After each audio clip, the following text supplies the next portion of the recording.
E aí, galera, tudo bem? Então, recapitulando, nós já vimos ácido, nomenclatura, classificação, as bases, nomenclatura e classificação. E agora a gente tem que saber como determinar o caráter ácido-base de alguma solução. A gente já sabe como eles se comportam, né? Quais são as características. Agora a gente tem que saber, por meio do pH, quem é ácido e quem é básico. E isso é fácil, vocês vão ver. Então, inúmeros processos que a gente conhece no nosso dia, né, que a gente até, alguns já trabalham com isso, já tem a família que trabalha com isso, dependem do pH da solução, dependem do pH daquilo que eu estou analisando. Então, o solo é um dos principais locais onde a gente tem que levar a sério esse controle de pH. pH ácido ou pH básico, ele tem que ser referente para algum plantio específico. Né? Então você tem que ter o cuidado de fazer esse controle. Se você não controla o pH do teu plantio, você talvez não consiga ter uma produção adequada. Talvez aquele solo não seja mais adequado para aquilo que você quer plantar. Então a gente tem que ter esses cuidados. Na vida aquática também. Uma água muito ácida vai acabar com a fauna e a flora marinha, vai interferir no ecossistema.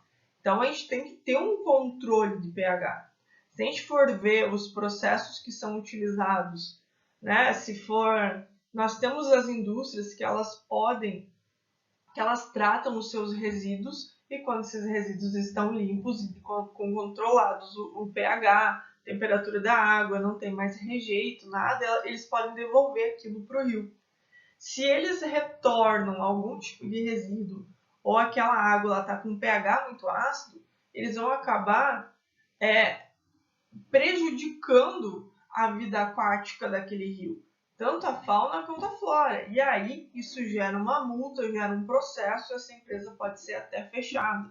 Então é muito importante fazer esse controle do pH para qualquer tipo de situação ou solução. Nós temos que conhecer qual seria o pH adequado para isso.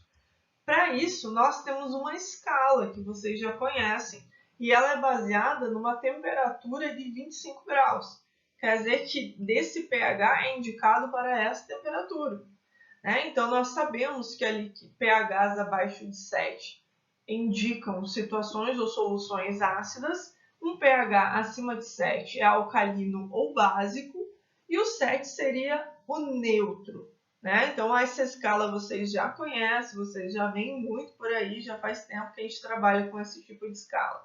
A ideia é saber utilizar essa escala de pH com indicadores, com alguma coisa que vai indicar o pH desse solo, dessa água, e é isso que a gente vai ver hoje. Então, nós temos os indicadores ácido-base, que são equipamentos ou substâncias que demonstram o pH daquilo que eu estou analisando. E ele pode fazer isso por meio da cor ou fazendo isso digitalmente. Então, se eu utilizar ali um indicador de pH colorimétrico, eu sei pela cor o pH que seria. Né? Então, se a gente usar essa ideia aqui, o pH 2 ficaria nessa faixa desse vermelho não tão escuro. Ele é um intermediário, que seria a faixa do pH do limão. O vinho ele tem um pH 4 e ficaria num vermelho quase rosado. Então, a gente teria uma forma de comparar essas cores, que a gente conhece como o papel indicador ou tornassol, né? Que é um papelzinho que você tem aí essa escala de cores, e aí você coloca o papel na solução e aí ele começa a apresentar, ele começa a se transformar, ele muda a cor e apresenta aquela cor de acordo com o pH daquela solução. Então, se aparecer uma cor rosa, eu sei que o pH ficaria ali entre 6 e 7.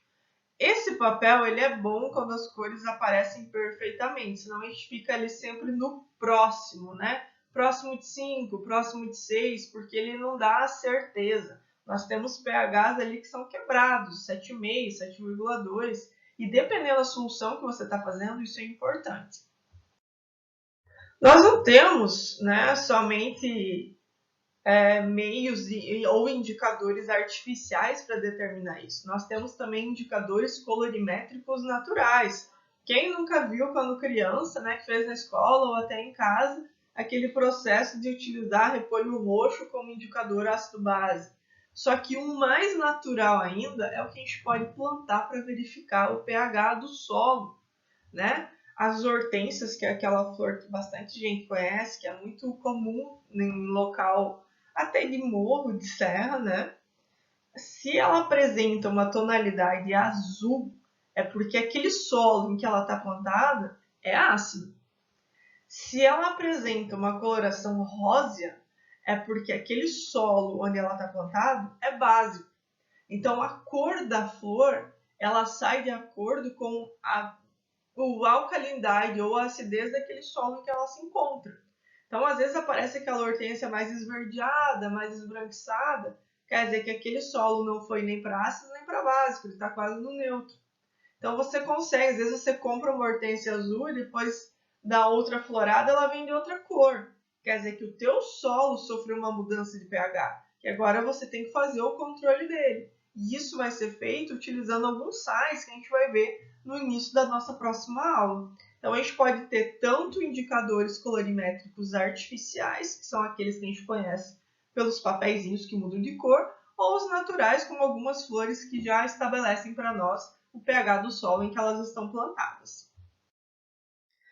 Existe também uma faixa de viragem que a gente utiliza no laboratório, quando a gente está utilizando aqueles indicadores líquidos, ou até sólidos, né, que a gente utiliza em solução, e aí você coloca algumas gotinhas, e aí ele começa a mudar de cor de acordo com o pH. Então, vou usar só 2 exemplos aqui.